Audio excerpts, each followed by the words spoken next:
इस वक्त हमारे साथ बातचीत के लिए उत्तर प्रदेश के पूर्व डिप्टी सीएम दिनेश शर्मा मौजूद है, राज्यसभा सांसद भी हैं। सर, समाजवादी पार्टी की कार्यकारिणी की बैठक लगातार समाजवादी पार्टी जो है वो उत्तर प्रदेश में तैयारी कर रही है। खासतौर पर 80 सीटों की बात करते हैं हम, तो समाजवादी पार्टी उन 80 सीटों पर ही तैयारी में जुटी है। किस तरह से देख रहे हैं? नहीं, देखो, जो राजनीतिक दल है उसको बैठक करने का भी और उसको नीति और रणनीति बनाने का भी अधिकार है, लेकिन मैं समझता हूँ संगठन नाम की चीज तो ना कांग्रेस में है ना समाजवादी पार्टी में है।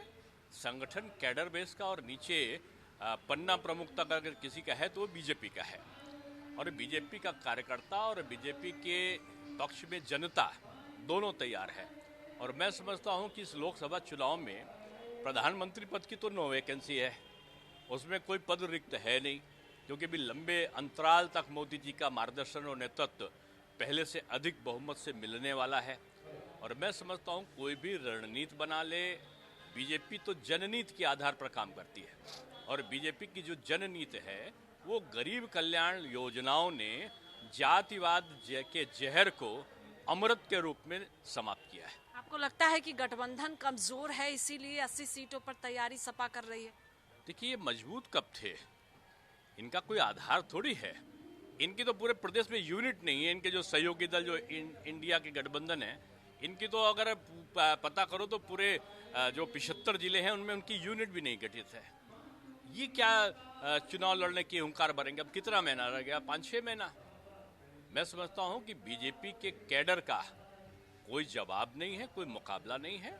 ये दल उत्तर प्रदेश के मिले, देश के मिले, या कहीं बाहर के भी किसी दल को बुला ले, तब भी ये बीजेपी का सामना नहीं कर सकते। एक और आखिरी सवाल है कि जातिगत जनगणना की मांग लगातार की जा रही है। अब कांग्रेस पार्टी उत्तर प्रदेश में हस्ताक्षर अभियान चलाएगी, किस तरह से इसको देख रहे हैं? अब कांग्रेस पार्टी होगी उत्तर प्रदेश में तो चलाएगी ना।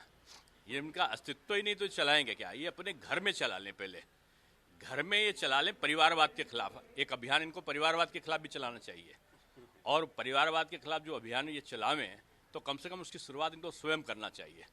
3 लोगों का संन्यास कम से कम होना चाहिए। वैसे अगर ये नहीं लेंगे तो अब की लोकसभा के चुनाव के बाद संन्यास 3 तो निश्चित हैं, आदरणीय सोनिया जी, आदरणीय प्रियंका जी और आदरणीय राहुल जी। अब मैं समझता हूँ राहुल जी का ये अच्छा समय आएगा लोकसभा चुनाव के बाद, जब उनके पास राजनीतिक काम कम होगा और गृहस्थी का काम, मैं समझता हूँ, मैं तो यही मनाऊंगा कि उनका गृहस्थी का काम बढ़े। राजनीति का काम तो वो अपने आप कम कर लेंगे। अब वो घर गृहस्थी देखें, राजनीति सबके बस का थोड़ी है।